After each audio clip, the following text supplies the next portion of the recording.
Good morning from Midlands Today at breakfast. Police have discovered the bodies of a man and woman at a house in the Warndon Villages area of Worcester, following a call about concerns for the woman's welfare. The West Mercia force says her death is being treated as suspicious, but his isn't. The pair are thought to be in their 20s.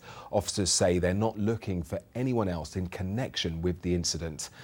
There are calls for the government to intervene after Goodyear announced its factory in Wolverhampton is to close. 300 people will lose their jobs as production is moved to other plants in Europe. The first wave of redundancies is expected at the end of the year, with the site shutting for good in 2017. We've already called on the government to intervene and to show that actually they are serious about the commitments that they made at the initial announcement, that they should call in a parliamentary investigation into the conduct of Goodyear, and that they should make representation to the American management. The family of a Staffordshire man killed in the Bosley Wood Mill explosion say they still can't hold his funeral. Will Bark, seen here on the bottom left of the picture, is missing, presumed dead. But a lack of evidence means that his remains haven't been released yet. The inquest into his death is expected to open on the 19th of October. People who've recovered from drugs and alcohol addiction are being offered the chance to live and work in Cannock. A house in the town has been renovated after accommodation, and a new tea room opens today, which will be staffed by former addicts. It follows similar schemes in Burton-upon-Trent. There's concern that a part of Birmingham is being taken over by charity shops. There are now 9 on Kings Heath High Street. The local Traders Association claims there have been unfair advantage because they've got discounted rates. Now it's calling for the government to introduce a cap on the number which can be opened in any one place. Charity shops pay 20% rates.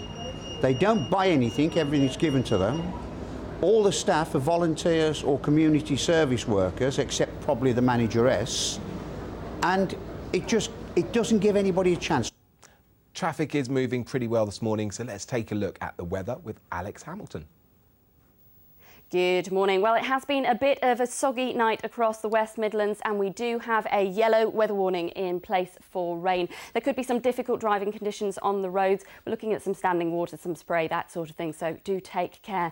It's all because of this area of low pressure bringing moisture in off the Atlantic and working its way up the country, bringing plenty of rain with it.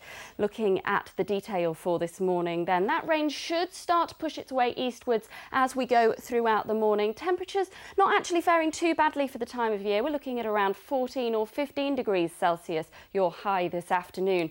Looking towards this evening, under clear skies, temperatures could start to fall away, particularly in rural spots, to around 4 or 5 degrees Celsius. But in towns and cities, we're looking more at 8 or 9 degrees Celsius, so not too bad at all.